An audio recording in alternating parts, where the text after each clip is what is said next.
Hundreds of refugees, many fleeing Syria, arriving in Germany late yesterday and early today.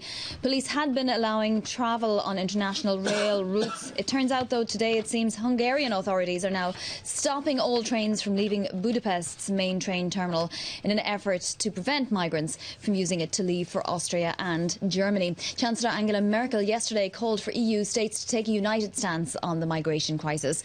Our Hans Nichols is in Berlin. Hans, are we talking about a few hundred people arriving in Berlin? Is it making an impression in the city? It's making an impression in the city. In Berlin and Munich is where everyone came in last night. There are about 5 trains coming in. They started from the Hungarian border. They went straight through Austria, transit countries. They want to arrive in Germany because there's a perception that there are jobs here.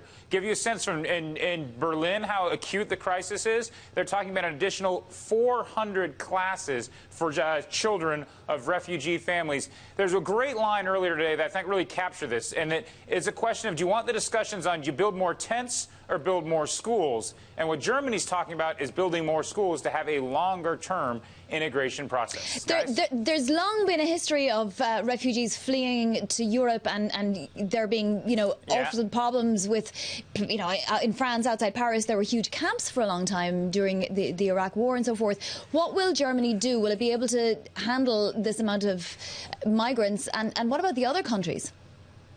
Well, Germany won't be able to handle the migrants if all the projections bear out. What they're talking about now is for 2015 having about 800,000 asylum applications here. Take a look at a map that I think is up for 2014. This shows you just how overwhelmed Germany has been. Now, Sweden has been bringing a lot in too, but Germany has really been taking the most of these. You take a look at this is asylum applications for the first part of this year. Germany's way out ahead. So this is where they want to come. Hans, why is this happening now? I mean, this has been around for years and years, and frankly, I'd go back to the Turks taking over Budapest in the 1550 area. Yeah. Why now?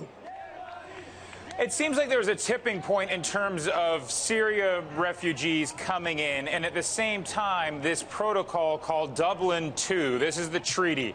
And the way things should work is that when refugees arrive on Europe's borders, when they do arrive, they should be immediately sort of processed. That hasn't been happening. What there's been happening is a lot of transit going back and forth. The system is broken. Merkel's trying to fix it. She didn't really get much support from Mr. Rajoy earlier today. It's a challenging situation. Guys. Okay. Hans, thank you so much. Somehow I think this topic will not go away. Hans Nichols in Berlin.